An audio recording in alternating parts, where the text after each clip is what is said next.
chance to the ECHL Insider. It was another thrilling week of ECHL hockey, and we are starting to get those non-division games in play as well, which are extra thrilling. You know, the home crowd gets to see a new opponent finally, so that's always interesting, as well as those long road trips, and often interesting one. Trois-Rivières last week, due to Hurricane Nicole, was delayed getting down to the Sunshine State.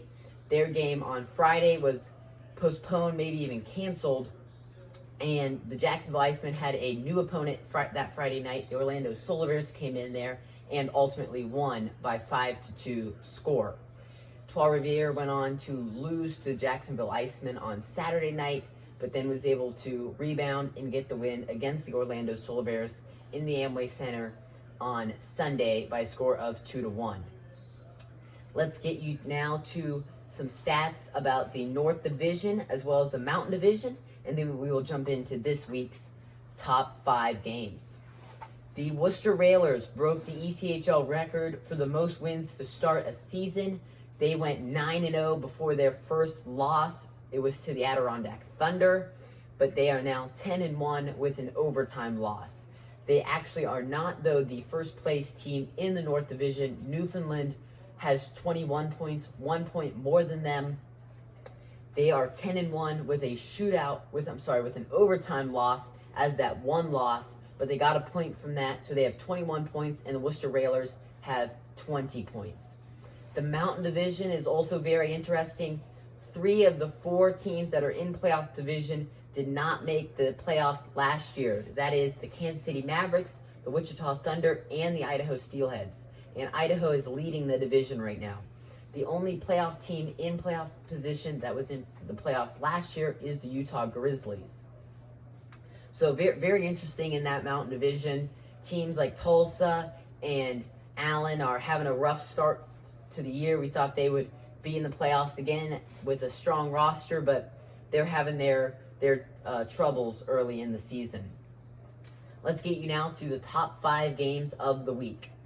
The Allen Americans look to have a better weekend this week against the red-hot Cincinnati Cyclones in the Heritage Bank Center on Wednesday and Friday. Those are 2 important games for Allen if they want to get back into playoff position in that Mountain Division. In Cincinnati, 2 thrilling games against the Indy Fuel, both that they won. They are just looking to just keep it rolling right now as they are red hot in the Central Division. At number 4 is the Tulsa Oilers, also looking to get a good win on Tuesday night in Cable Dahmer Arena against the Kansas City Mavericks. They have also had a rough start to the season, looking to beat a red-hot opponent as well in the Kansas City Mavericks. So that should be a very interesting game on Tuesday night. At number 3 is the Greenville Swamp Rabbits. They take a trip north to Adirondack on Wednesday night and then go to Worcester, Massachusetts to take on the Railers Friday and Saturday.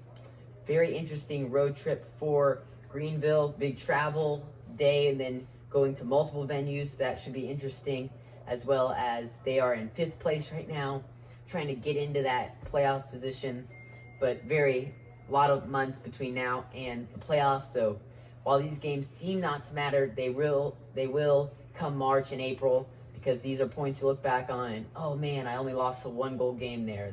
That really stinks. So those are points that Greenville wants. They don't want to leave anything like that out that they regret later. At number 2 is the Maine Mariners taking on the Newfoundland Growlers on Wednesday and Friday. Newfoundland, a team that is really hot right now, looking to continue it that way with the Maine Mariners, who have played good hockey as of late. And our game of the week is also on our puck table, the Indy Fuel at Toledo Walleye on Saturday night. Toledo, obviously, they have been really good in the past few seasons. They have started their season pretty well. They look to continue that with a big opponent, losing to Kalamazoo last week. They want to get some of those big wins in their division to take control of their division ultimately, because they have a very, very good rival this year in the Cincinnati Cyclones that ultimately they might be chasing in the playoffs. So they want to make sure that they are staying up in the top of their division and playing very competitive games with all teams in their division. Thank you for watching this episode. We will see you next week for the top 5 games of the week. Make sure to subscribe, tell your ECHL fans about us, and we will see you next time on the ECHL Insider.